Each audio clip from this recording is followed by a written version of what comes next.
Pak, saya memperkenalkan diri. Nama saya Muhammad Faris Anhar. Saya merupakan perwakilan dari kelompok 4 untuk mata kuliah Affective Computing. Pada kesempatan kali ini, saya akan menjelaskan slide kami yang memiliki judul A Neuroanthropological Approach to Emotions from Neurons to Societies. Sebelumnya saya mohon maaf apabila banyak suara keributan Pak, karena saya sendiri sedang melaksanakan KKN di Desa Naganaya. Untuk anggota kelompok saya sendiri, yang pertama ada saya sendiri Muhammad Faris Anhar, kemudian ada Muhammad Aldi, kemudian ada Atori Mutakin, dan yang terakhir ada Al-Fadil. Kita buka pada bagian pertama, apa itu neutron? Sel saraf, apa itu neuron? Sel saraf atau yang biasa disebut dengan neuron merupakan unit kerja sistem saraf pusat. Terdiri dari 12 nervus kranial, semua nervus spinal dan cabangnya. Fungsi neuron tak lain dan tak bukan ialah sebagai penghantar informasi berupa rangsangan ataupun impuls. Nah, dengan adanya sel-sel saraf ini, baik organ maupun sistem gerak bisa memberikan respons sebagaimana mestinya. Kemudian pada bagian slide selanjutnya yaitu makhluk hidup dengan banyak neuron. Jadi neuron pada beberapa makhluk itu memiliki banyak perbedaan yang signifikan, terutama bagian jumlah.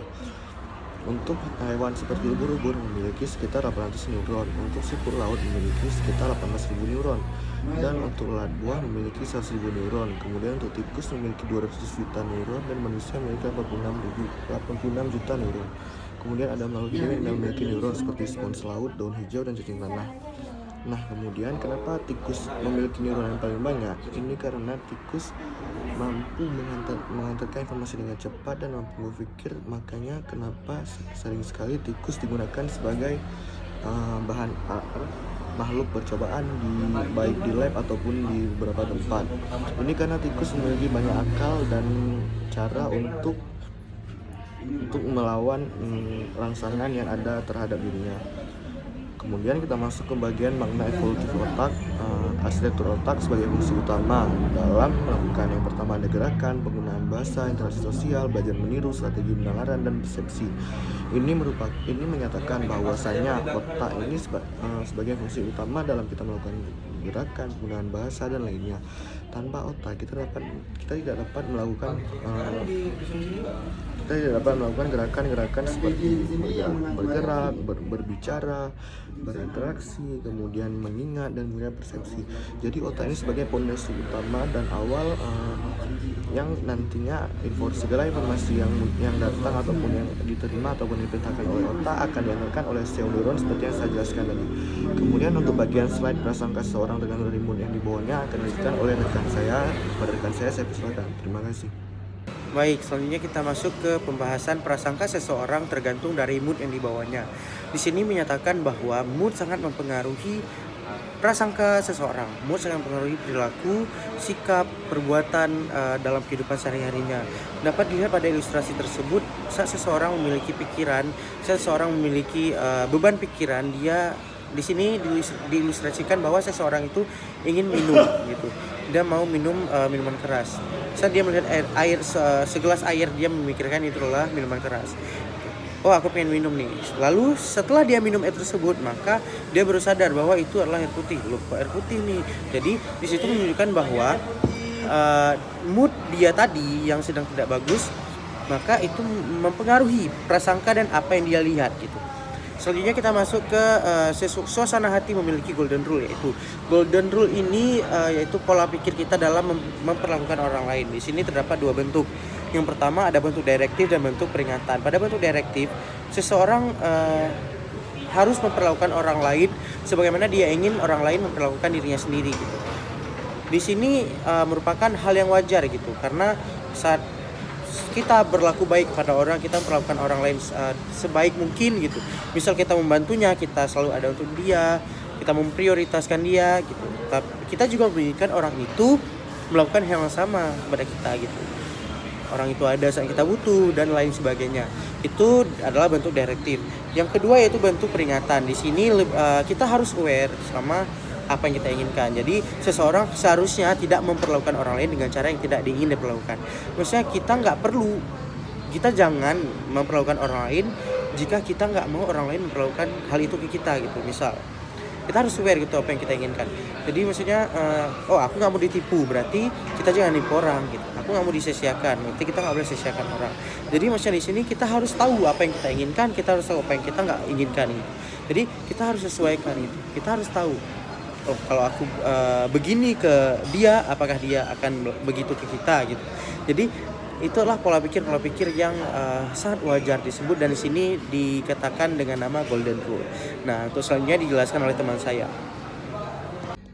Saya Otorik Mutakin akan menjelaskan slide selanjutnya, yaitu tentang emosi tanpa otak. Dikutip pada perkataan Zhajong pada tanggal 1980, yaitu penilaian afektif mungkin cukup independen dan mendahului dalam waktu jenis operasi persepsi dan kognitif yang umumnya diasumsikan menjadi dasar penilaian afektif ini. Reaksi afektif terhadap rangsangan seringkali merupakan reaksi pertama pada organisme. Selanjutnya adalah emosi tanpa otak. Ya pastilah semua manusia memiliki emosi, baik itu emosi positif atau emosi negatif. Tidak ada manusia yang tidak memiliki emosi. Emosi merupakan sebuah perilaku natural yang terjadi pada otak manusia ketika sedang menghadapi suatu kejadian. Contohnya, kita sebagai manusia yang menerima kabar yang tidak mengenakan tentang diri kita, pasti kita mengeluarkan emosi, bisa itu dengan perasaan yang dipendam, dengan kata-kata yang kita keluarkan, atau bahkan bisa emosi tersebut bisa diluapkan dengan fisik. Ya tentu itu tidak dianjurkan, sangat tidak untuk tidak dianjurkan. Baik, kemudian saya akan menjelaskan tentang manajemen sosial dari emosi. Jadi di sini emosi yang dimiliki oleh seorang manusia itu bukanlah sembarang emosi.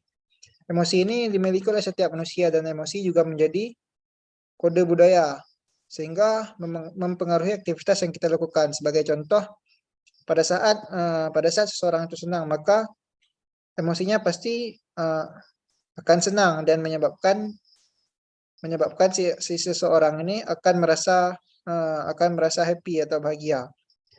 Dan ini mempengaruhi terhadap budaya, sebagaimana contohnya di saat perayaan hari besar Islam, sebagai contoh hari Idul Fitri, itu semua orang memiliki emosi senang, sehingga budaya yang ditimbulkan oleh emosi senang yaitu dengan kenduri, seperti kenduri. Adapun contoh lain seperti saat seseorang itu sedang ulang tahun, maka dia merasakan emosi senang, sehingga dia balen-balen nih kawannya. Nah, oleh karena itu emosi merupakan bagian dari kode budaya dan mempengaruhi aktivitas yang akan kita lakukan ke depannya. Kemudian konsekuensi dari emosi. Tentu setiap emosi itu memiliki konsekuensinya masing-masing, seperti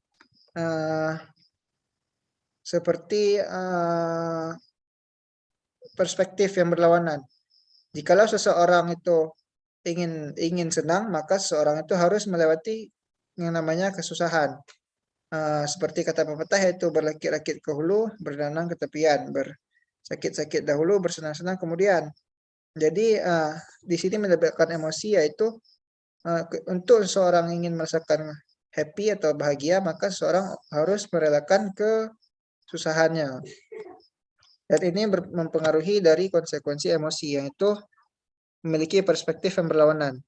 Saat saya tekankan sekali lagi, saat seseorang itu ingin senang, maka dia harus bersusah atau harus merasakan dulu yang namanya kepahitan. Kemudian karena ini emosi ini sangat umum dan dimiliki oleh semua orang, dan juga mempengaruhi sosial budaya. Sebagaimana kita katakan di atas tadi, saat seseorang senang, maka seseorang itu akan membagikan kesenangannya kepada orang lain. Juga tentu saat seseorang itu susah, maka seseorang itu juga akan membagi kesusahannya kepada orang lain. Sebagai contoh di sini ada orang kekurangan duit, kekurangan uang, maka dia memiliki niat untuk memiliki uang, namun Saat emosinya itu tidak stabil, maka mungkin saja dia itu mendapatkan uang dengan cara mencuri. Makanya setiap orang ini harus respect, harus mengikuti terhadap aturan. Karena di dalam aturan mengatur tentang kontrol internal dan eksternal kontrol. Internal kontrol ini yang dimaksudkan ialah kontrol pribadi dari si orang tersebut yang memiliki emosi. Kemudian juga ada faktor eksternal, yaitu undang-undang yang mengatur tentang bagaimana seseorang itu menunjukkan, mengekspresikan emosinya di luar, di lingkungan sekitar. Jika kita tidak mengikuti aturan, maka hanya dengan emosi yang bebas, maka akan menyebabkan ketidaksinambungannya kehidupan masyarakat. Seperti kriminal terjadi di mana-mana. Sebagai contoh di kota Gotham. Kota Gotham yang ada di film Batman. Itu emosi yang ditunjukkan oleh masyarakat dalam berperilaku itu sangat tidak mencerminkan emosi yang diatur oleh undang-undang, oleh peraturan. Seperti contoh si Joker. Joker itu memiliki emosi yang sebenarnya bagus, namun salah dalam implementasinya. Dia ini ingin membuat suatu, dari perspektifnya si Joker ini, dia ingin membuat suatu negara itu yang chaos, yang hancur, untuk mendapatkan kesenangan, karena emosi yang dimiliki ialah emosi kesenangan, namun dalam perspektif kehancuran. Jadi itu merupakan emosi yang salah, sehingga tidak mengikuti atau berlawanan dengan peraturan yang ada. Maka akan menimbulkan itu kehancuran atau ketidaksinambungan dalam masyarakat. Terima kasih, sekian presentasi dari kelompok kami. Lebih dan kurang kami mohon maaf. Billahi taufiq wal hidayah. Assalamualaikum warahmatullahi wabarakatuh.